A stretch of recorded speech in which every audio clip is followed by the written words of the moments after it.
What's that song, Richard?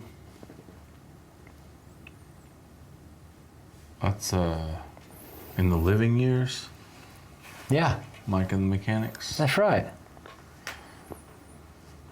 It's a really pretty song there. By the Mechanics with Mike in front of him. Mike Rutherford, Mike Rutherford, the legend, the man, the myth. the genius. Hey everybody, welcome back to Great Measures. My name is Richard. This is Judson. Great measures. I was gonna catch an elbow there. You better watch out.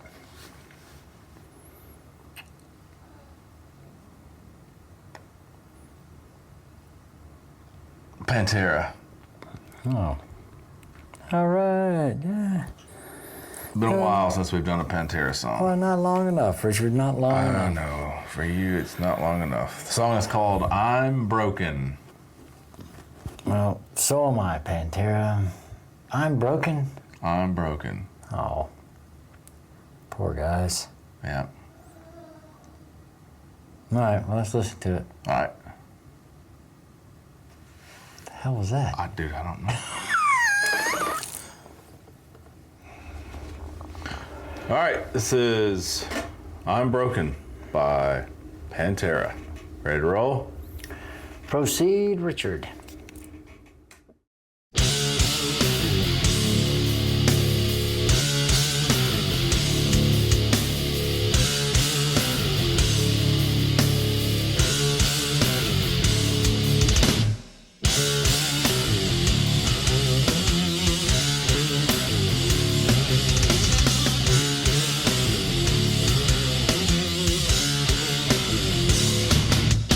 I wonder what's my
So obviously we've done quite a few Pantera songs before in the past. This one is from 1994's Far Beyond Driven. Far Beyond Driven. Yeah, I'm pretty sure we've... I thought we've only done... We did Cowboys from Hell. And Southern... We did Vulgar Display of Power. Oh, that's an album too. I know we did The Great Southern Trendkill because we did Floods. Didn't we do 5 Minutes Alone? I think that's... Pretty sure that's Far Beyond Driven. I could be wrong, but... Yeah. So that's, not much else I can tell you about Pantera that we don't already know. Where are they from again? Texas. I know that. Wow. Yeah. This one was recorded in Nashville. Was it? How many albums does a Pantera have? 4? No, they had a couple. One I know of before they really took off, because they were kind of in the, I don't know what lane you would put them in, but they weren't Glam rock? I mean, yeah, kinda. Yeah, I mean the way they dressed and stuff. Yeah. I mean, I wouldn't classify them as that, but yeah, when they went to the groove metal style, obviously that changed. But I don't know the exact number of albums. That's something I need to. Well, I mean, put you on the spot. I was just curious. No, you're good. You're good. I'm not sure. I would assume 6. That's what I would guess. Which one's your favorite? You got a favorite?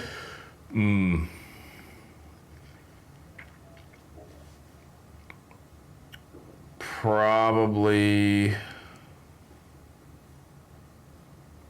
Vulgar Display of Power. Yeah. Cool. Yeah.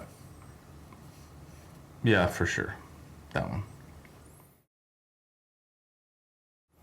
I wish... Can I finish this sentence? Which one? What you're about to say. Can I finish your sentence? Go ahead. You wish that Phil would shut the hell up. Basically, but no. It's, I wish I could get Pantera's music without singing. Just instrumentals. Just instrumentals. Okay.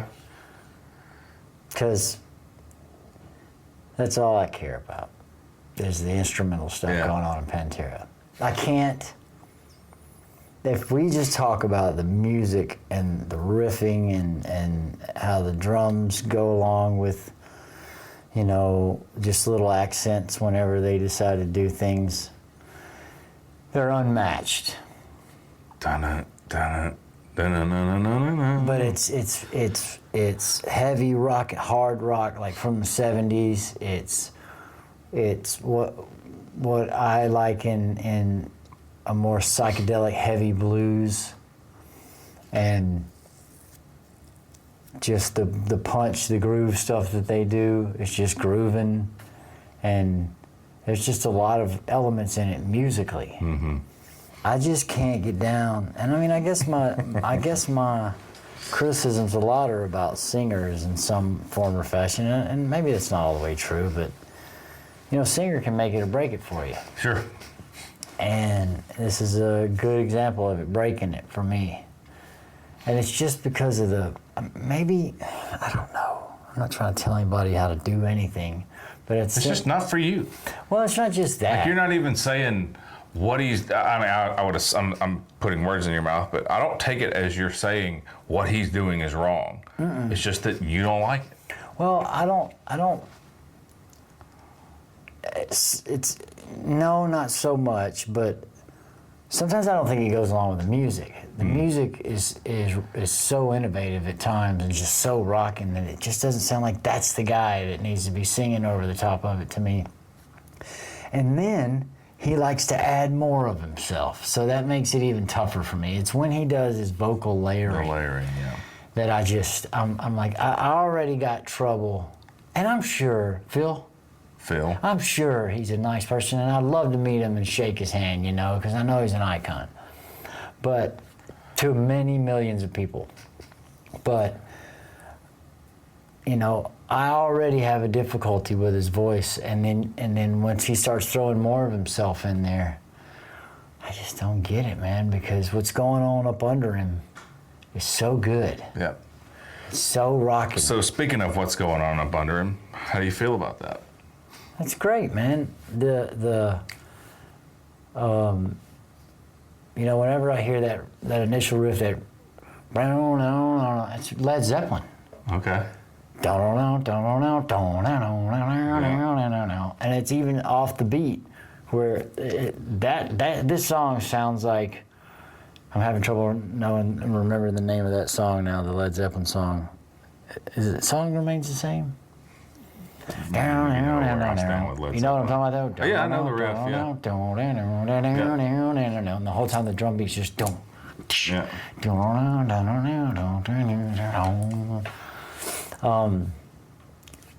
It sounds like he knows. Yeah. He knows Led Zeppelin very well. Yeah.